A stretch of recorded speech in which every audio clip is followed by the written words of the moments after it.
You ask Tiger to solve. This deals with linear equations with one unknown. The final result is x equals 6. Let's solve it step by step. Group all constants on the right side of the equation. Subtract 8 from both sides. Simplify the arithmetic.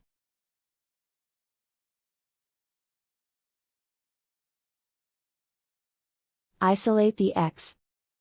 Divide both sides by 9. Simplify the fraction.